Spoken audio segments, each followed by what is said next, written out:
Good morning, students. Today we are going to start our chapter 3 of business studies, that is levels and functions of management. And in today's lecture we'll do the first part of this chapter, that is the levels of management. Basically every kind of organization, whether it's been in business or non-business organization, there are three kinds of levels. One is the top level management, second is the middle level management, and third is the lower level or supervisory level of management.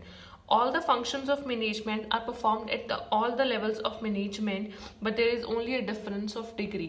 Her function को हर level के ऊपर perform किया जाता है, but वहाँ पे सिर्फ जो there is a difference of degree, that means कुछ ना कुछ पावर का, कुछ ना कुछ ड्यूटीज, अथॉरिटीज, रिस्पॉन्सिबिलिटीज का डिफरेंस होता है.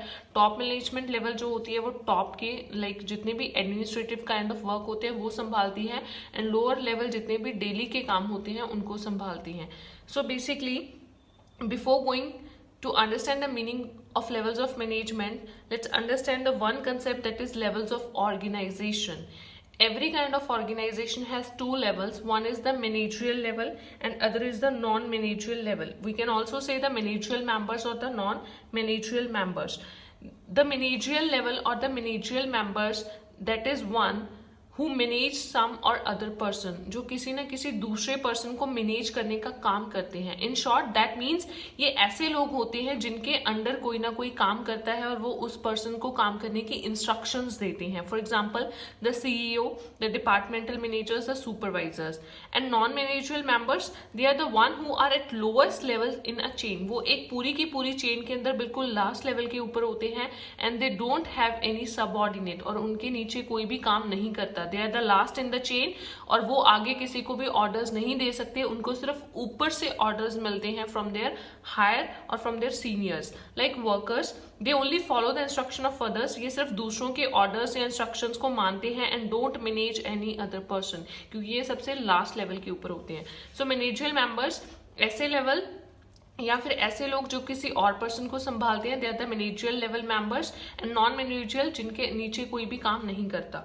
सो बेसिकली इसको समझाने का मतलब क्या था कि जो लेवल्स ऑफ मैनेजमेंट हैं, they are only comprise of the managerial members, and non managerial members levels of management में नहीं आते. रीजन सिंपल, बिकॉज वो किसी भी तरह के पर्सन को मैनेज नहीं करते. So let's start our chapter with the concept, that is levels of management. So basically there are three levels. One is the top level management, second is the middle level management, third is the lower or supervisory level management, and last is the platform area. यहाँ पे जो first three categories हैं, they are the level of management as I already dictated you in the last page. और जो platform area होता है, they are the non-managerial level. Platform area के अंदर सिंपली हम क्लियर करते हैं कि इसके अंदर सिर्फ वर्कर्स आते हैं जो ऊपर वाले लोगों की इंस्ट्रक्शंस के अकॉर्डिंग काम करते हैं, और इन्हें हम नॉन मैनेजरियल मेंबर्स भी बोलते हैं. हेयर टॉप लेवल के अंदर जो लोग कंसिस्टेड होते हैं, they are the board of directors, the chief executive officer, the chairman, the managing director and the general manager. Board of director होते क्या हैं? कोई भी एक ऑर्गेनाइजेशन है, उसके अंदर बहुत तरह की पब्लिक ने पैसा लगाया. जिस भी पब्लिक ने पैसा लगाया, they are the share holders. Ultimately जो शेयर होल्डर्स होते हैं ऑर्गेनाइजेशन के, वो बहुत ही दूर दूर पे होते हैं, एंड उनसे जो बिजनेस है वो रेगुलेट नहीं हो पाता. Ultimately they are the owners, but वो बिजनेस को नहीं संभाल पाते because of the large number of share holders. तो वो क्या करते हैं, एक बोर्ड ऑफ डायरेक्टर्स की कमेटी को अपॉइंट करते हैं. सिंपली बोर्ड ऑफ डायरेक्टर्स कुछ लोगों का एक सेट होता है, या कुछ लोगों से वो कॉम्प्रोमाइज्ड होता है जो पूरे बिजनेस को चलाने का काम करते हैं. बोर्ड ऑफ डायरेक्टर्स आगे एक पर्सन अपॉइंट करते हैं, that is known as the chief executive officer. जो सीईओ होता है वो एक पर्सन भी हो सकते हैं, और अ कमेटी ऑफ ऑफिसर्स. जो सीईओ होता है उसको हम वेरियस नेम से प्रोनाउंस कर सकते हैं, like chairman, the managing director और the general manager. So they are the top level management. अब मिडिल लेवल मैनेजमेंट में कौन से लोग आते हैं? They are the operational or functional manager, they are the departmental manager, they are the deputy departmental manager, और they are the simply manager. अब किसी भी ऑर्गेनाइजेशन के अंदर जो काम होता है वो एक तरीके से नहीं होता. लार्ज ऑर्गेनाइजेशन के अंदर अलग अलग काम को, मतलब अलग अलग डिपार्टमेंट्स के अंदर डिस्ट्रीब्यूट कर दिया जाता है. जो टॉप लेवल होती है वो एक कॉमन कमेटी होती है जो पूरी ऑर्गेनाइजेशन को संभालती है, बट जो मिडिल लेवल मैनेजमेंट होती है वो आगे डिपार्टमेंट्स में बढ़ जाती है. अब हर डिपार्टमेंट के अंदर कोई ना कोई डिपार्टमेंटल मैनेजर होगा, या उसके नीचे कोई डिप्टी डिपार्टमेंटल मैनेजर होगा. ऑपरेशन या फंक्शनल मैनेजर्स यहाँ पे मतलब क्या है, like sales manager, purchase manager, the production manager, the research development manager and so on. जितने डिपार्टमेंट्स उतने manager. So middle level management के अंदर जो मिडिल के ऊपर जो लोग आते हैं दे आर वन। लोअर और सुपरवाइजरी लेवल मैनेजमेंट के अंदर सिंपली सुपरवाइजर्स या फिर फॉरमैन्स आते हैं, जिनका सिर्फ काम क्या होता है कि वो वर्कर्स के ऊपर ध्यान रखते हैं कि वर्कर्स कैसे काम कर रहे हैं। सो यहाँ पे टॉप किसको कंट्रोल करती है, middle, middle ultimately lower and lower ultimately the workers. जो मिडल लेवल होती है they are the intermediary between the top level management and the lower level management. वो टॉप से इंस्ट्रक्शंस लेती हैं, ऑर्डर्स लेती हैं और आगे वो लोअर लेवल को पास ऑन करती हैं। So this is the top level management, middle level management और लोअर लेवल मैनेजमेंट। सो जितनी भी तीनों तरह की जो ऑर्गेनाइजेशंस हैं, ये तीनों तरह के जो मैनेजमेंट के लेवल्स हैं, वो कुछ ना कुछ काम या फिर फंक्शंस परफॉर्म करती हैं। Let's have a look at them कि उनके फंक्शंस क्या होते हैं।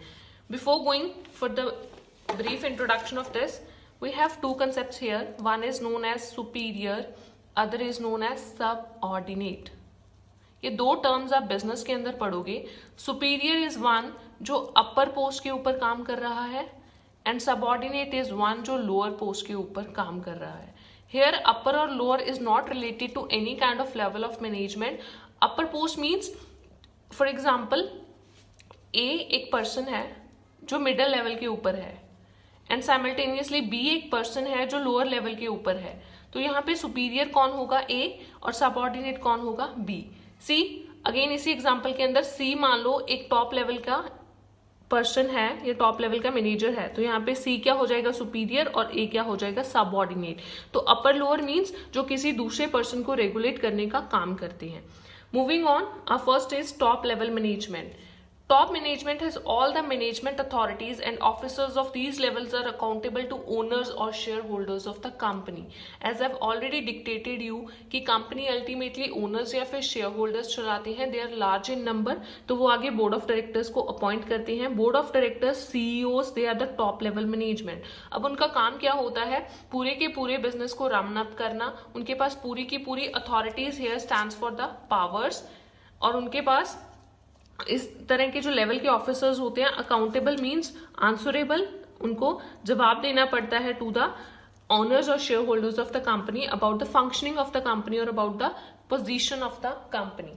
सो इनके फंक्शंस क्या होते हैं, first is determining objectives. Objective determine करना, सिंपली ये डिसाइड करना कि जो बिजनेस बना है उसका काम क्या है या उसने ऑब्जेक्टिव क्या अचीव करना है. तो टॉप लेवल मैनेजमेंट ऑब्जेक्टिव्स को डिटरमाइन करता है. फॉर एग्जांपल एक कंपनी का ऑब्जेक्टिव है कि उन्होंने अगले साल में अपनी सेल को 1000 करोड़ से एक्सीड करना है. तो ये ऑब्जेक्टिव्स कौन ले डाउन करता है, the top management. Second is policies. Policies simply क्या होती हैं, गाइडलाइंस होती हैं जो किसी भी काम को करने के तरीके के बारे में बताती हैं. पॉलिसीज जितनी भी ऑर्गेनाइजेशन के अंदर बनाई जाती हैं ये टॉप मैनेजर्स बनाते हैं ताकि जितने भी ऑर्गेनाइजेशन के गोल्स हैं वो अचीव हो सकें. एग्जांपल, हमने ऑब्जेक्टिव सेट किया to increase the sales, 1000 crore से हमें सेल्स बढ़ानी है. पॉलिसीज क्या होंगी कि कंपनी ने जो सेल बढ़ानी है वो सिर्फ कैश फॉर्मेट में बढ़ानी है, कोई भी सेल्स मैन क्रेडिट सेल के ऊपर नहीं जाएगा. So that is a guideline कि काम किस तरीके से करना है. Third is the determining activities. Different activities are performed. Organisation के अंदर बहुत तरह के काम होते हैं, उस काम को डिसाइड करना, लाइक काम को डिपार्टमेंटलाइज करना, sales, purchase, advertisement, production, research and many more. Assembling resources. Assembling means इकट्ठा करना. अब टॉप मैनेजमेंट का काम क्या होता है कि जितने भी रिसोर्सेज ऑर्गेनाइजेशन के अंदर नीडेड हैं, लाइक कैपिटल, पैसा कहाँ से आएगा, फिक्स्ड एसेट्स में कितना कंट्रीब्यूशन करना है पर एसेट के अंदर, टोटल कितनी फिक्स्ड एसेट के अंदर इन्वेस्टमेंट होगी, रॉ मटेरियल की सप्लाई कहाँ से आएगी, तो ये सारे डिसीजंस कौन लेता है, the top level management. Controlling the work performance here means कि अब कॉन्टिन्यूसली ऑर्गेनाइजेशन के अंदर काम होगा तो काम के ऊपर हमें कंट्रोल रखना पड़ेगा, काम सही से हो रहा है, जैसा टारगेटेड काम है वैसा होगा, स्टैंडर्ड्स के अकॉर्डिंग कोई भी डिफरेंस ना हो, लॉसेस ना हो. तो इस सारे काम को कंट्रोल करने का फंक्शन कौन परफॉर्म करता है, again the top level managers. The work in progress, जो काम चल रहा है उसको क्लोजली मॉनिटर किया जाता है कंपनी के अंदर by the top management to get the desired results. Last is approving budgets. हर डिपार्टमेंट के अंदर, मिडिल लेवल के अंदर डिपार्टमेंट्स बने हैं, हर डिपार्टमेंट का जो हेड या फिर मैनेजर है वो अपने डिपार्टमेंट का बजट प्लान करके देगा. तो जितने भी मैनेजर्स के द्वारा बजट्स प्रिपेयर होते हैं वो अल्टीमेटली उनको अप्रूव कौन करता है? The top level management. तो यहाँ पे बजट्स बन के सारे डिपार्टमेंट से टॉप लेवल मैनेजर्स के पास आते हैं और वो देखते हैं कि इन बजट्स को अप्रूव करना है या नहीं। This is all about the video. So our next two parts, that is the middle level management and the lower level management, we will do it in our next lecture. Thank you, students.